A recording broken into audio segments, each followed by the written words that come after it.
Science में भी ऐसे रिवीजन चलेगा जैसे अल्टरनेट में, तो दोनों को हम वेटेज देंगे, ठीक है। ओके, डिटरमाइन के if these are the three consecutive terms of A B. So first question है 2/3 के एंड 5/8 के। सो बोलो A2 माइनस A1 क्या हुआ, ध्यान नहीं करो, तो k minus 2/3 it is equals to 5k/8 minus k। तो यहाँ 3 आएगा तो बोलो इधर कितना आएगा 3k माइनस 2, और इधर अगर 8 आएगा तो क्या आएगा 5k और माइनस 8k। तो बताइए अब यहाँ पर 3k माइनस 2/3, तो ऊपर यहाँ कितना बचा माइनस 3k और बाई 8 को यहाँ ले जाओ और इसको यहाँ ले जाओ तो क्या हो जाएगा 3k माइनस 2 और it is equals to minus 9k। तो बताइए 24k और minus 16 is equals to minus 9k।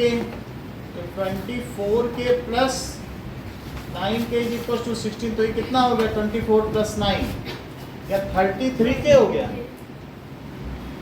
33। Sir वो उधर से नहीं समझ आया, क्रॉस मल्टीप्लाई करके 16/33।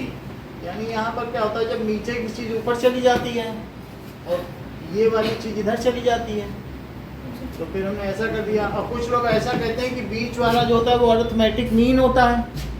क्यों होता है अरिथमेटिक मीन, जरा ये देखो, अगर ABC ये किस में है बताइए, AB में है, तो बोलो क्या B माइनस A वो C माइनस B होता है, बताइए।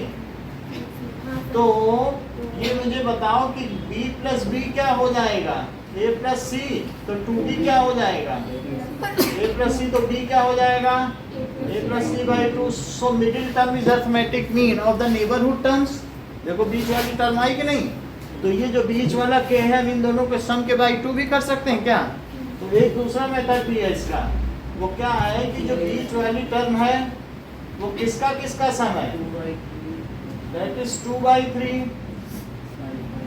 और प्लस 5/8 के और डिवाइडेड बाई, तो इन दोनों का एलसीएम लो तो बोलो कितना आ जाएगा 24। यहाँ कितना आएगा 3 8 जा 24 और 8 2 जा 16 और 8 3 जा 24 और 3 5 जा 15 के और डिवाइडेड है, तो डिवाइड को क्या लिखते हैं इनटू 1/2, तो ये k हो गया, सही है। तो अब देखो 22 इंटू 2 कितना हुआ, तो 16 प्लस 15 के और अपॉन 48, तो ये 48 इधर चला गया, इस 16 प्लस 15 के। तो बताइए 48 के में से अगर 16 के गया, 48 के में से 15 के गया, तो कितना बचा बोलो, क्या 33 के बचा। तो बोलो के कितना हुआ,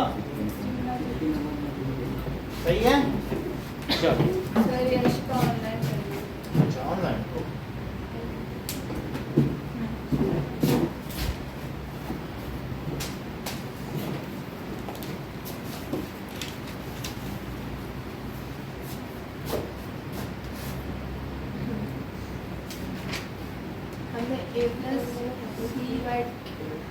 देखो ऊपर वाले जो बताया है धीरे धीरे, अच्छा ठीक है धीरे धीरे कराएंगे।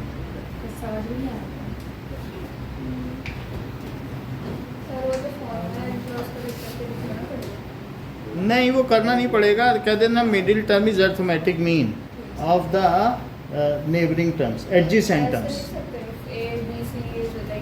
In arithmetic progression, any term is mean of the adjacent terms.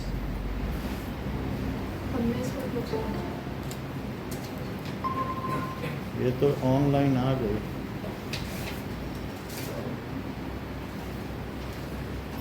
चलो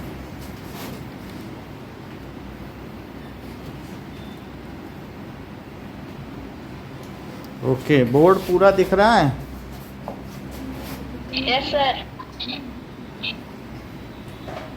अभी दिख रहा होगा। चलो अब देखो, तो अब हम आपके पास एक पेपर भेज रहे हैं और आप उसको देखते जाइएगा किसी दूसरे फोन से, उसके आंसर्स हम फिर करा रहे हैं।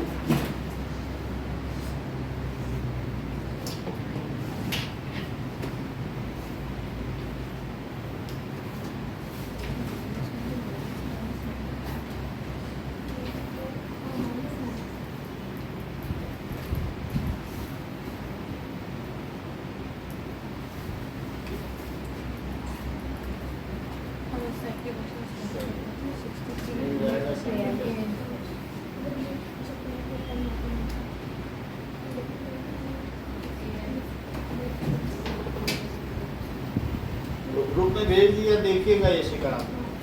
चलो, इस 63 ए टर्म ऑफ एपी, जो आंसर पहला क्वेश्चन समझ में आ गया।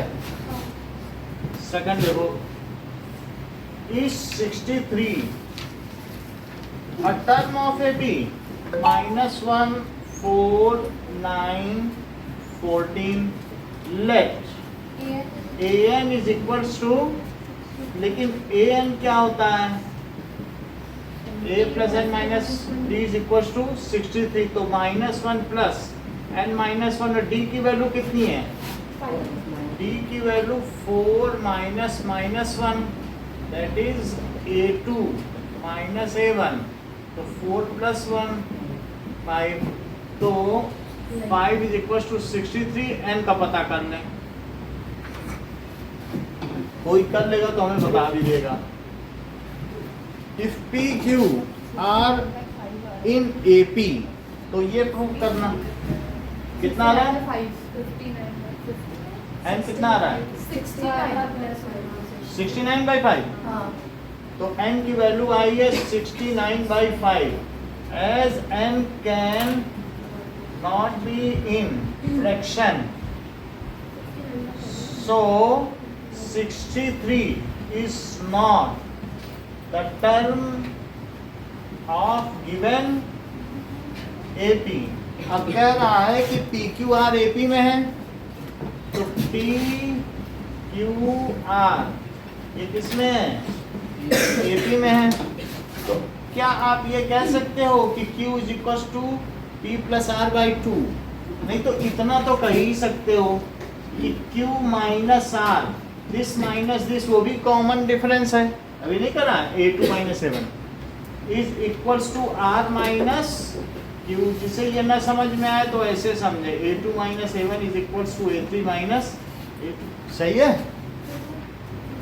बोलो, प्रूफ तो अभी करेंगे, लेकिन यहाँ देखो, ये समझ आई बात, क्योंकि AP है और R एक तरफ ले जाओ तो बोलो R प्लस R क्या हुआ, हमने कहा था दूसरा मेथड लगाएंगे तो भी हो जाएगा ना, Q माइनस P और equal to R minus Q। तो मुझे क्या करना चाहिए, तो Q को Q में जोड़ दो तो क्या 2Q हुआ और ये P प्लस R हुआ। बोलो, इतनी बात समझ आ गई। अरे तो समझो, ये AP में है, डायरेक्ट भी लगा देंगे तो हो जाएगा। सुन लो, अभी AP है तो Q minus P is R minus P, next वाला तो 2Q is P plus R। सही है, फिर से समझो, अगर तीन चीजें AP में है तो कॉमन डिफरेंस सेम होता है कि नहीं, तो Q माइनस P किया, वो किसके इक्वल होगा, R माइनस Q के, A3 माइनस A2 के। और तो बोलो Q प्लस 2 क्या हुआ, और ये P प्लस R हुआ। इस चीज को अब हम यूज करेंगे तो इस टाइप का क्वेश्चन हमें पता कैसे चलेगा करना है इस स्टेप में, क्योंकि जो हमें प्रूव करना है वहाँ 2Q दिया है, तो बस 2Q की जगह वैल्यू रखो और अपना काम निपटाओ। हाँ, और इसका क्लियर नंबर ही देंगे अगर हाँ? ऐसा ये फॉर्मूला टाइप यूज हाँ, तो उस AP का यूज करोगे तभी वो प्रूव हो पाएगा। तो हमने AP का यूज कर लिया है, अब मैं डाल के अपना प्रूव कर लूँ। तो चलो, आपको LHS पता करें। LHS क्या है, P plus 2Q minus R। और फिर भी लाइक इसके टाइप में और क्वेश्चन आते तो पता क्या चलेगा अभी पहले मैं आपको इसी टाइप के बहुत क्वेश्चन कराऊंगा। अभी आप 1-2 से शुरू कर रहे हो ना, अभी हमारे पास बुक है जिसमें सब प्रीवियस ईयर के आए हुए ही क्वेश्चंस हैं। तो पूरी बुक ही उसकी है, तो उसके कराऊंगा बहुत प्रैक्टिस हो जाएगी। R plus P minus Q, देखो LHS लिख दिया। बोलो 2Q की जगह क्या लिखें, क्या P प्लस R, तो लिखो P प्लस R और माइनस R। अच्छा इधर देख लो 2Q की जगह P प्लस R लिखा कि नहीं। अब चूंकि उसके पहले प्लस है तो मैंने ब्रैकेट नहीं लगाया, अगर 2Q के पहले माइनस होता तब ब्रैकेट लगाते, उसमें क्या फर्क पड़ेगा, कोई साइन तो चेंज होगा नहीं, तो मैंने ब्रैकेट नहीं लगाया। अब यहाँ 2Q की जगह क्या लिखूं बताओ, और माइनस R माइनस P, और यहाँ क्या लिखते हैं बताओ, और सिंगल से नहीं मतलब है, बस 2Q लिख दिया। अब बताओ P प्लस R की जगह क्या लिखें, लिखो 2Q, ये देखो प्लस R होगा, प्लस लगा दिया, सही है। तो 2Q की जगह P प्लस R लिखा, और इस 2 की जगह भी P प्लस R लिखा, और बताओ इस P प्लस R की जगह क्या लिखा। चलो अब मैं R में से R काटूं और P में से P काटूं, तो बोलो यहाँ क्या बचा 2P, और यहाँ क्या बचा, और यहाँ क्या बचा। तो अब चूंकि ये 1 मार्क का क्वेश्चन था तो कुछ ज़्यादा था ही नहीं, तो ये आसान था, तो हो ही जाना था। तो हम लोग जान लेते इस बात को कि 1 मार्क का इसमें कुछ होगा नहीं, बस दिखावटी है ना, ये दिखावटी क्वेश्चन था। अब जरा देखो फाइंड द, अब RHS आ गए कि नहीं। अब कोड क्वेश्चन देखो कि find the sum of first 200 natural number, तो 1 2 3 ऐसे 200 है, तो S 200 के लिए क्या कर देना चाहिए, क्या n/2 a प्लस l, तो 200 नंबर्स हैं तो 200 ही होंगे, संख्या उनकी 200 ही तो होगी। पहली टर्म 1 और आखिरी टर्म क्या होगी 200, तो ये 100 हो गया बाहर, और नीचे इसमें 201 हो गया, तो क्या 20100 हो गया। Which term of AP will be 120 more than its 21st term? So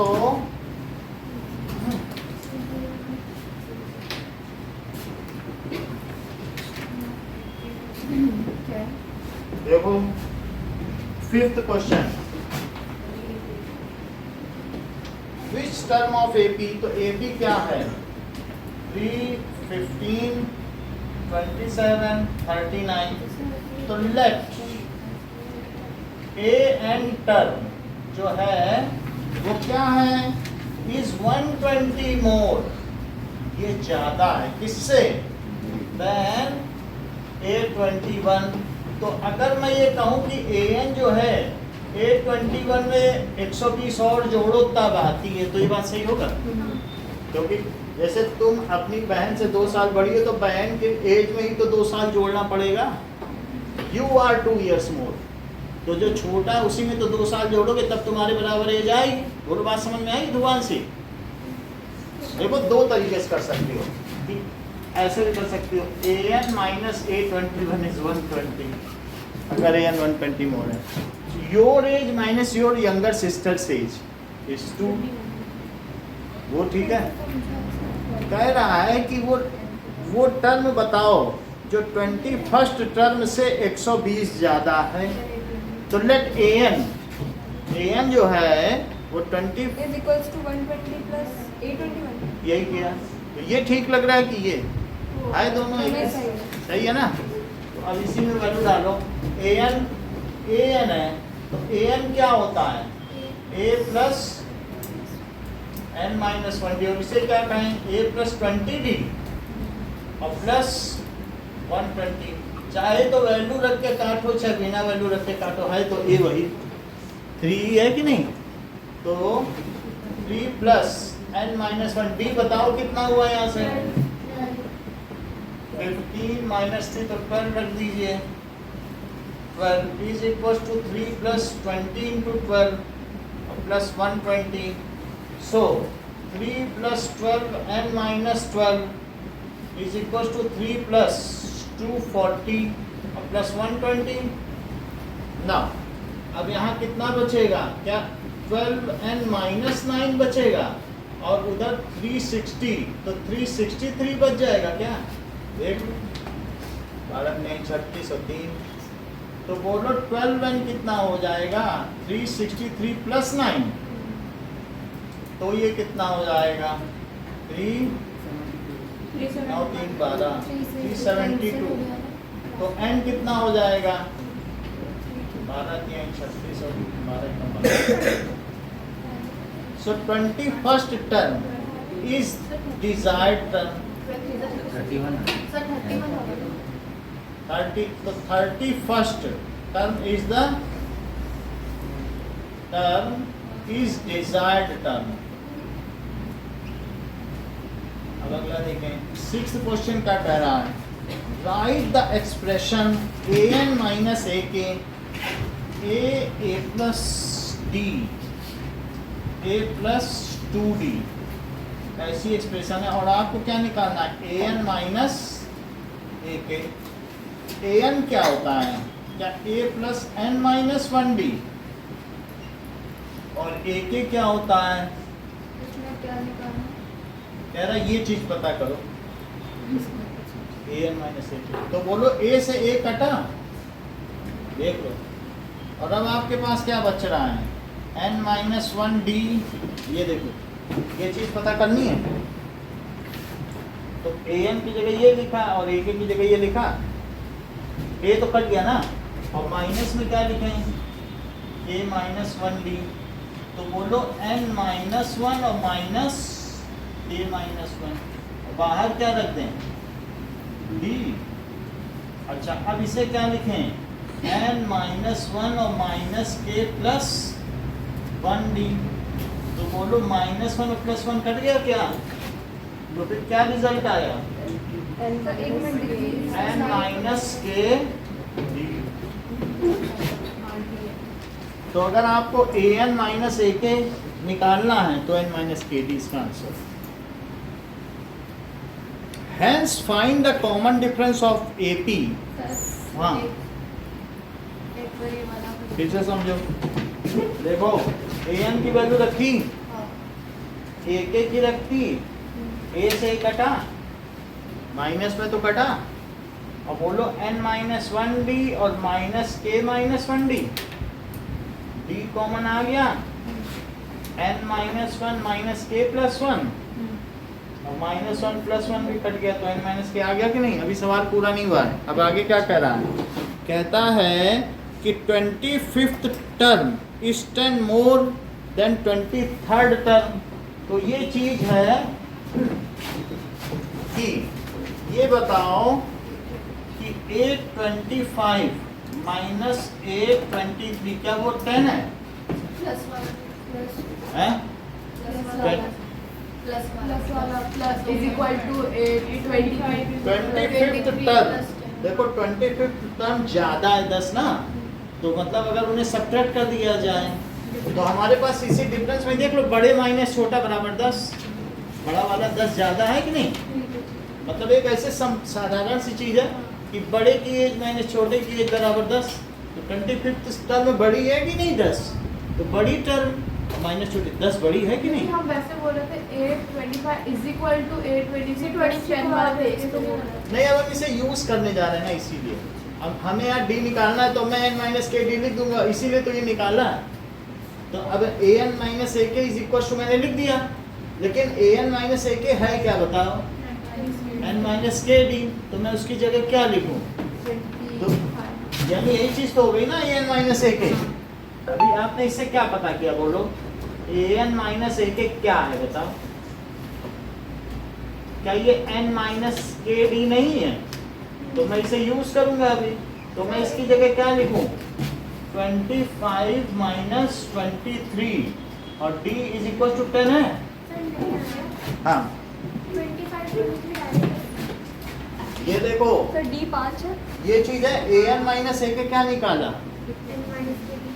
तो n ही तो 25 है और k 23 है, उसी की जगह तो है 25 माइनस ये तो ये जो n माइनस के डी निकाला इसका क्या होगा?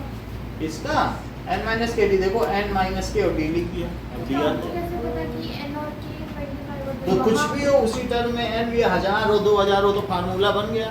अब तुम ये कहोगे कि नहीं हमें इनकी जगह 26 हमें सुंदर लगता है, तो उसका वो फार्मूला है।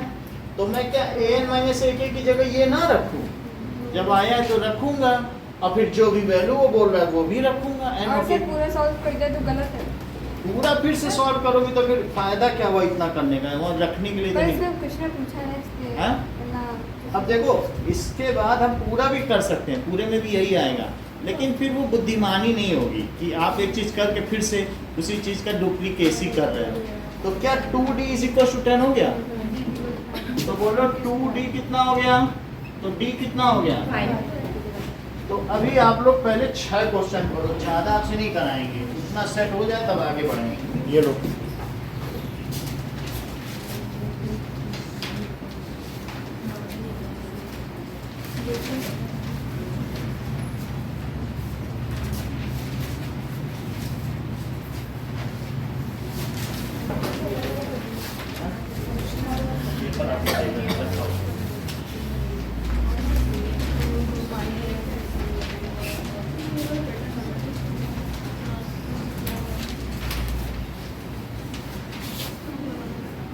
सर थर्ड क्वेश्चन में लिखना है कि सम ऑफ टू मतलब अरिथमेटिक मीन वाले ऐसे ही दिखा देना। सर ये करके दिखाना पड़ेगा। अरे तुमको ये यूज तो करना पड़ेगा 2 क्यूब, क्योंकि 2 क्यूब की जगह 3+8 तो कुछ तो ऐसे लिखना पड़ेगा ना। तो ऐसे कर दो। हाँ। इधर ये यूज किया है, इस पर से डायरेक्ट करके लिखूं। हाँ ये तो तुम ऐसे लिख सकते हो, v equal to that is any term ये is वाला यूज किया है इसमें हाँ any term is arithmetic mean of adjacent term in AP. Any term is arithmetic mean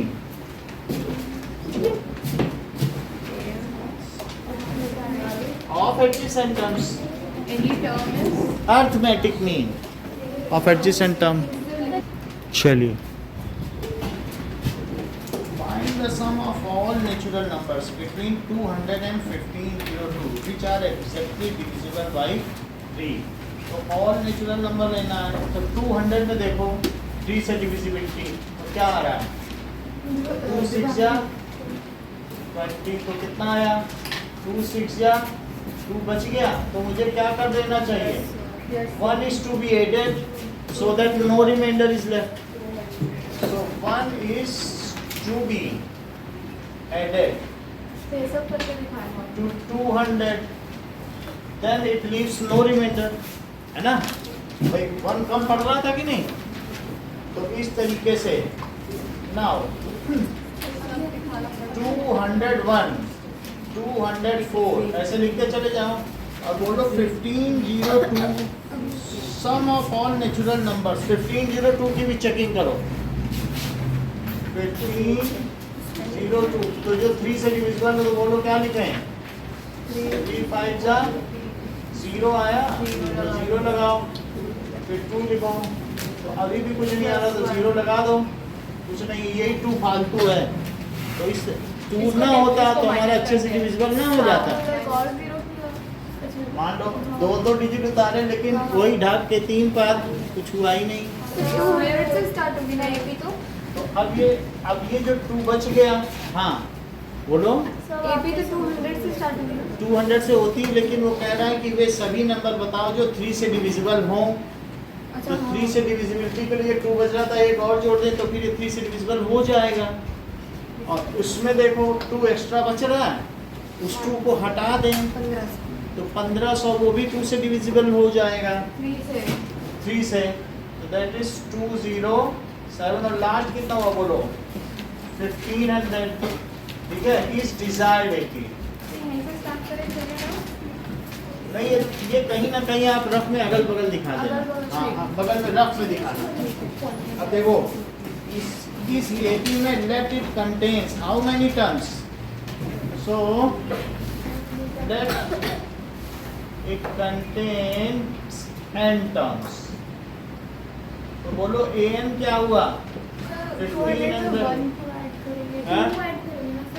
200 में अभी मान लो 201 होता तो क्या ये 21 ना हो जाता, और फिर 3 7 या 21 ना हो जाता, उतना तो तुम खुद ही दिमाग लगा सकते हो। 22 लिख दो और जो हो रहा चौपट कर बैठो। 22 का 3 से डिवाइड होता है, 202 लिख दो। जो कम पड़ रहा है उतना ही तो लिखो। 21 होता तो कट जाएगा। तो कर जाओ 22 लिख दो। तो नहीं कर। तो वो चीज़ तो हमें नहीं करनी है ना, जो 3 से जितना कम पड़ रहा है। देखो जैसे 7 में नहीं है कि जितना कम पड़ रहा है वो जोड़ा है 5। ऐसा थोड़ी है कि 2 जोड़ दिया हो। 2 जोड़ने से क्या है निकलेगा नहीं। तो बोलो an इतना है, लेकिन an क्या होता है, बाकी सब लोग जमा कर दें। अभी एक्स्ट्रा टाइम मत लो, किसी चीज़ को ज़्यादा खींचो मत, रोमिल आप एक्स्ट्रा टाइम देते हो। So this is 1500। a कितना है 201 n माइनस 1 d बोलो कितना है 3। That is 1500। तो यहाँ पे क्या किया जाए, यहाँ तक समझ में आ गई सीरीज। तो 201 को यहाँ लिखिए n minus 1 into 3 it is equals to 1500 minus 201। तो बोलो ये कितना आ गया 1300 यानी 1299। सो n माइनस 1 क्या हो गया 433। तो n कितना हो गया 434। तो s 434 निकालो। कह रहा है कि जितनी भी टर्म्स है सबका सम निकालो। तो how to find the sum of these all. और किसी के पास रह गया क्या। सो n by 2 पहले एक बार फार्मूला लिख दिया करो। n by 2 2a plus n minus 1 sir a plus n minus 1। हाँ कर लेंगे, उसी से कर लेंगे। तो a प्लस l तो s 434 इस 434 बाई 2। और ये पहली टर्म क्या है 201 और लास्ट 1500 है। ठीक है, 2 से 434 को काट दीजिए। 62 से 434 कटेगा तो बोलो क्या बचेगा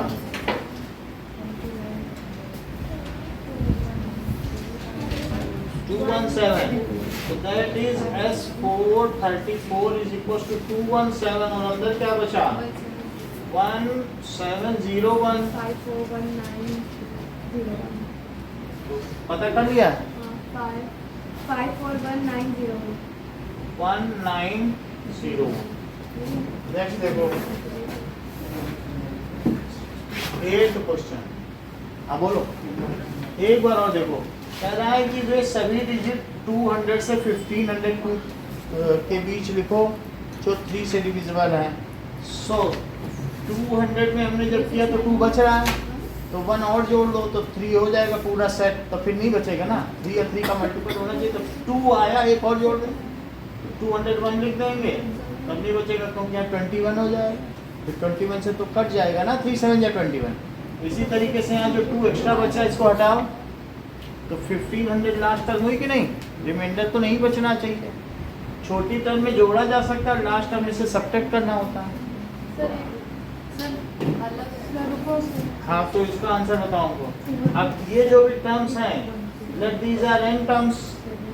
तो a plus n minus 1 d is this a plus n minus 1 d। d तो 3 है। सर 36917। अरे ये 7 है ना। 369,117 यही ठीक है। अब इसके बाद हमने 201 इधर लिख लिया और n माइनस 1 इंटू 3 कितना आया 1299। फिर 3 भी नीचे लिख दिया, मल्टीप्लाई में है 431 जोड़ दिया। फिर s 434 में n बाई 2 1 प्लस l लगा दिया। अगला बताएं। देखो 8th क्वेश्चन। आपको कहना है TP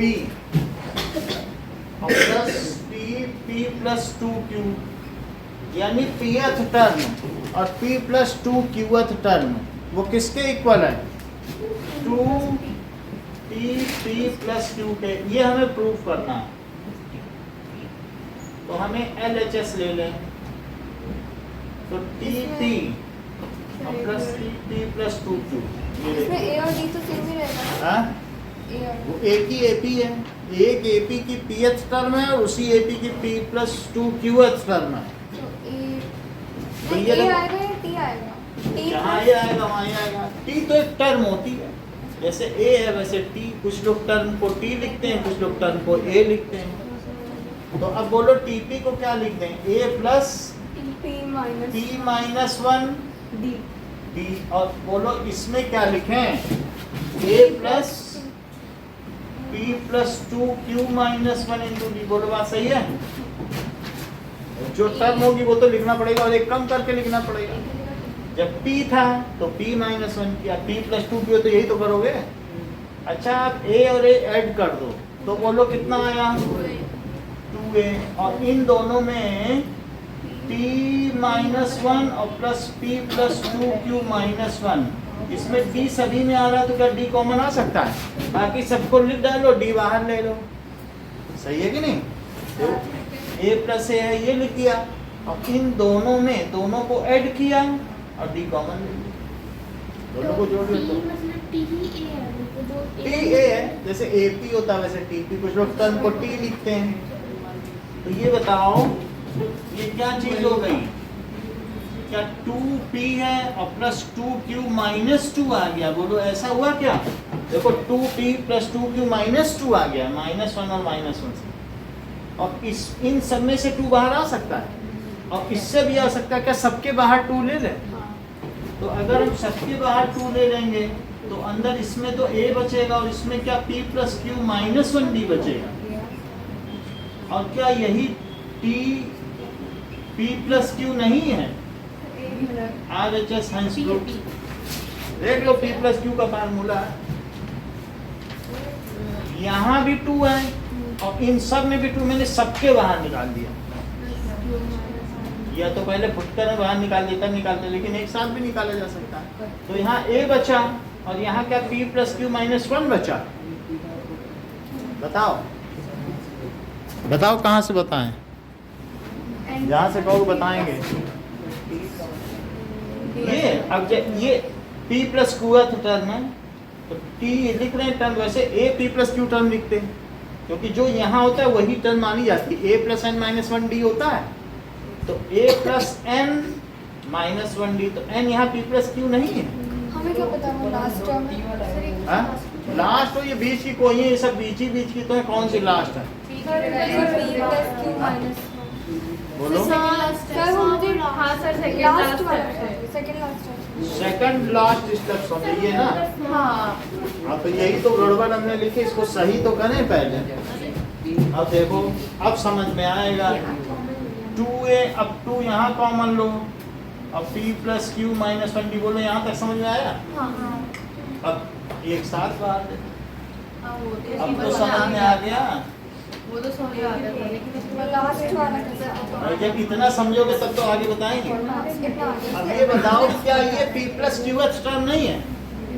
क्योंकि a plus n minus 1d, तो n की जगह क्या आया? क्या p प्लस q नहीं आया? n की जगह क्या आया बोलो? p plus q। n की जगह तो b प्लस 2q आया ना। जो भी आता है यहाँ पे ये वही टर्म होती है। सुन लो यहाँ पे, जब p प्लस 2q था तो p प्लस 2q माइनस 1 किया, जब p था तो p माइनस 1 किया। ये कौन सा फार्मूला है? यानी a plus n minus 1d का तो ये यही तो है ना। तो ये कौन सी टर्म है? p प्लस q टर्म नहीं है। लास्ट छोड़ो, ये 10वीं टर्म है, 12वीं टर्म है, 14वीं टर्म, इसमें लास्ट कोई है ही नहीं। ये तो बीच की टर्म ले रहा है। तो ये बताओ क्या ये p प्लस q टर्म नहीं है? क्योंकि p प्लस q माइनस 1 हो रहा है। जब a plus n minus 1d होता है तो n टर्म नहीं होती है। तो फिर ये p प्लस q टर्म नहीं है। तो ये क्या हुआ? 2t और p प्लस q। बोलो यही चीज प्रूव करनी थी, यही दाहिना पक्ष हुआ इति सिद्धम।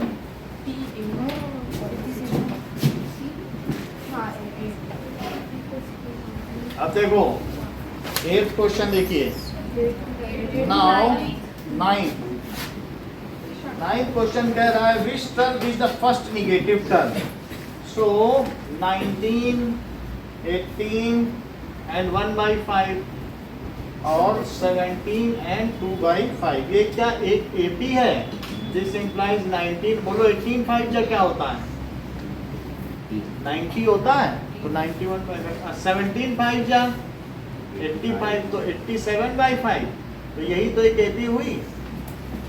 तो हम इसमें D निकाल लें। A तो पता चल गया है, A 19 है, D निकालो, A2 माइनस A1 तो 91/5 माइनस, तो देखो 91 माइनस इससे क्या पता चलता है -4/5। चूंकि डी की वैल्यू निगेटिव है इसलिए ये घटती हुई एपी है, धीरे धीरे घट रही है ना, यहाँ से ही दिख रहा है घट रही है, 19 के बाद 18 है, फिर 17, तो कभी ना कभी तो निगेटिव आ जाएगी। Let an is first negative term, an क्या है, सही है, तो इसमें आगे चलने पे एक निगेटिव टर्म आएगी। सो लेट, सर इस क्वेश्चन में सिर्फ प्रोग्रेशन लिखा है तो ये भी तो प्रूव करनी पड़ेगी ना पहले। नहीं ये प्रोग्रेशन लिखा है तो आपको अभी तक यही सिखाया, कोई पूछे प्रोग्रेशन क्या होता है तो कह देना अर्थमेटिक प्रोग्रेशन। अब वो 10th का मतलब वो ये समझ रहा है कि बच्चे अर्थमेटिक प्रोग्रेशन ही जानते हैं। लेट an इज, देखो फर्स्ट निगेटिव टर्म, ये बहुत इंपॉर्टेंट क्वेश्चन है, ये 3 मार्क्स का, जरा ध्यान दे लो। तो an अगर निगेटिव है तो क्या, सुन ले, तो क्या an को लेस देन 0 लिखा जा सकता है? भाई निगेटिव है तो लेस देन 0, लेकिन an का फार्मूला क्या होता है? तो a प्लस n-1, क्योंकि an जो है निगेटिव टर्म में, ये आगे चल के कभी ना कभी तो एक ऐसी वैल्यू आएगी जो -2 हो जाएगी या -2/5, तो वही पहली निगेटिव होगी, तो मैं उसे निगेटिव लिखूं क्योंकि है ए, देखो इनको मल्टीप्लाई किया, अच्छा हाँ और फिर 180, ठीक है, यहाँ तक समझ आया। ए को क्या लिखें, और n-1, और डी की वैल्यू बताइए, इज लेस देन 0, तो यहाँ लिखो 19 -4/5 है, तो 5 का एलसीएम आ जाएगा, देख लो, तो और 19/1 है तो बोलो यहाँ क्या होगा, 95 और प्लस n-1, 5 से 5 तो चला ही गया, और -4, ये तो ऊपर प्रोडक्ट है ना, ऊपर का ऊपर मल्टीप्लाई है, लेस देन 0। अब 5 को 0 में मल्टीप्लाई कर दो, जो नीचे की चीज होती है वो कहाँ चली जाती है, दूसरी तरफ, तो वो मल्टीप्लाई हो जाएगी तो क्या होगा, 0 हो जाएगा। अगर इक्वल टू नहीं है तो भी देखो कि मान लो 4 इज लेस देन, देखो मान लो जैसे मेरे पास होता 4/5 इज लेस देन 8/5, तो ये तो बात सही है कि नहीं, तो बोलो अगर मैं दोनों तरफ 5 का मल्टीप्लाई करूं तो मेरी इनइक्वालिटी गड़बड़ हो जाएगी कि नहीं, ये लेस है, देख लो अभी इसको, तो ये लेस है कि नहीं, ये 0.8 और ये कितना है 1.6 है, तो लेस है कि नहीं। और लक्ष्मी जी आके कहते तुम्हारी भी संपत्ति 5 गुनी, तुम्हारी भी 5 गुनी, तो बोलो गरीब तब भी गरीब ही रहेगा क्या, तो मैं इसकी भी संपत्ति 5 गुनी कर देता हूँ और इसकी भी संपत्ति 5 गुनी कर देता हूँ, तब भी भिखारी भिखारी ही रहा, तो ये 5 से 5 कट गया, अब तो संतुष्ट हो, हम कहीं इधर उधर ले ही नहीं जा रहे, बोलो बात सही है।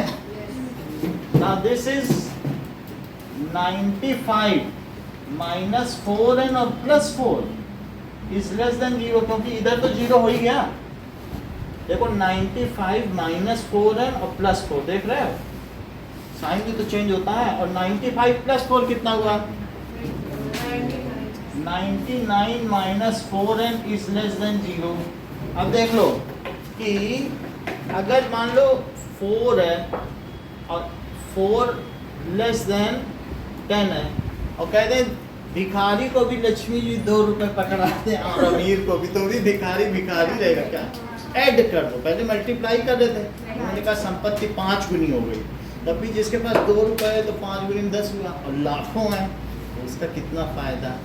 तो अब आप समझे, दोनों तरफ मैंने मान लो 2 ऐड कर दिया तो भी कम ही रहा, तो मैं इधर पर भी 4n ऐड करूं और इधर भी, तो ठीक है। देखो मेरा ये कहने का मतलब है कि इनइक्वालिटी को इक्वलिटी की तरह यूज करो, कोई दिक्कत की बात नहीं, -4n इधर ले जाओ, अब जिसको दिक्कत हो रही उनके लिए ये है, तब मैं ऐड करवा रहा हूँ, जैसे इक्वलिटी होती ना इक्वल, वैसे आप धड़ल्ले से इधर ले जाए कुछ होता नहीं है, ये तो हमेशा इक्वल में ले जाते हो कि नहीं उधर, तो अगर नहीं करना चाहते हो तो तब चलो, तब भी मैं बता रहा हूँ 4n, adding 4n on both side, ये तो फेयर है, देखो adding 4n to both side अब देखो 99 माइनस 4n और प्लस 4n और 0 प्लस 4n, बोलो ये दोनों कट गए तो 99 और ये 4n हुआ कि नहीं? यहाँ तक बात समझ में आ गई? अब जरा देखो, ये सही कह रही है कि अगर दोनों की संपत्ति लक्ष्मी जी 1/4 कर दें तो भी गरीब गरीब ही रहेगा क्या? भाई देख लो, एक के पास 16 रुपए है और एक के पास 20 है, दोनों का कह दें 1/4 हो गई तो अमीर तब भी अमीर रहा। उसने कहा मेरे पास तो 5 रुपए है, कहाँ तुमसे मेरा मुकाबला। तो दोनों तरफ अब मैं क्या कर दूं? 99 डिवाइडिंग बोथ साइड बाई 4। बोलो इतनी बात समझ में आई कि नहीं? एक लोग कर सकती हैं। तो अब ये 4 से 4 गया तो n को कितना होना चाहिए? 4 से जरा डिवाइड करो, 4 2 जा, अब 19 है तो 4 4 जा, फिर कितना बचा? 3/4। तो n अगर इससे बड़ा होगा तो टर्म इससे छोटी होगी। इससे बड़ा कौन सा नेचुरल नंबर है बताओ? कौन क्या? n अगर इससे बड़ा हुआ तो वैसे ही टर्म निगेटिव हो जाएगी। सर आपको कैसे पता? 24 3/4 देखो n should be greater than this for making, यहाँ है ये कंडीशन कि नहीं? लेकिन इसी से चलते चलते हम कहाँ आ गए कि n शुड बी ग्रेटर, क्योंकि ये बहुत आगे चलने पे होगी। ये तो नहीं कहा जा सकता n शुड बी लेस, ये ग्रेटर का साइन है कि नहीं n के लिए? भाई दरवाजा तो अमीर के लिए खुलता है ना, गरीब के लिए बंद ही रहता है। तो अमीर कौन है? n, उसी के लिए तो तो n को क्या होना चाहिए? 25। 25th term is first negative, क्योंकि तो धीरे धीरे घट रही है, आधा चौथाई घट रही, तो अभी इसको बहुत समय लगेगा। अच्छा हाँ, तो अभी ये तो नहीं कह सकते हो कि n कम हो जाए, तो कम में क्या सब निगेटिव है? आगे कह दो, आगे वाली है सब निगेटिव। तो n को क्या होना चाहिए? 25। तो 25th term is first negative term, फिर तो उसके बाद तो उसका बेड़ा गर्क ही है। क्यों? क्योंकि इससे बड़ा हो, इससे बड़ा इनकी वैल्यू हो और नेचुरल नंबर हो। टर्म तो नेचुरल होती है कि नहीं? तो what is that natural number which is greater than this? n तो नहीं, फ्रैक्शन में नहीं हो सकता, तो n को क्या होना चाहिए? सो n the number, natural number greater than this, ठीक है, जस्ट ग्रेटर देन दिस। सो इसमें इससे ज्यादा करने की जरूरत नहीं है। 20 n इज इक्वल टू 25 या 25th term is first negative. इससे आप देख लो, तो इससे बड़ा कौन सा नेचुरल नंबर है? तो 25th टर्म 24 और ये सब तक ये क्या है? उससे बड़ा हो तभी निगेटिव बनेगा, और फ्रैक्शन में तो हो नहीं सकता। 5th term is first negative term. ये जो आपकी ऑप्शनल एक्सरसाइज का पहला क्वेश्चन है, जरा देखो। हाँ, और खूब आता है, चाहे डिलीटेड हो चाहे जितना डिलीटेड हो, ये पूछते हैं। सर ये तो बिल्कुल बिल्कुल, ये ना तुम सोचो कि डिलीट हो गया तो हम बच जाएंगे। ये 3 नंबर का क्वेश्चन है, आपको हर एग्जाम में, हर पेपर में नंबर बस क्या वेरिफिकेशन का तुम 825 निकालो। ये देखो 825 निकालो, सुनो 8 + 24d, इधर ध्यान दो। तो क्या 90 + 24 और d कितना है? -4/5। तो अब इधर जरा देखिए, 5 है तो यहाँ क्या लिखते हैं? और ये क्या, इनका मल्टीप्लाई करो तो -96। तो क्या ये -1/5 आ गया? ये फर्स्ट निगेटिव टर्म है। इससे पहले वाली में तो जोड़ोगे तो ये लिखना है, ये लिखना नहीं है, पूछे वेरिफिकेशन। 824 निकाल के देख लो, पॉजिटिव आ जाएगा। तो आपको इस समय ज्यादा स्ट्रेस न देते हुए हम 7th 8th और 9th क्वेश्चन ही कराएंगे। अरे इतना स्ट्रेस पता हमें आपकी सुविधाओं का भी ध्यान रखना है। चलो ये लो, तुम साइकिल पर चला रहे एक्चुअली हो रहा है बाइक वाले ने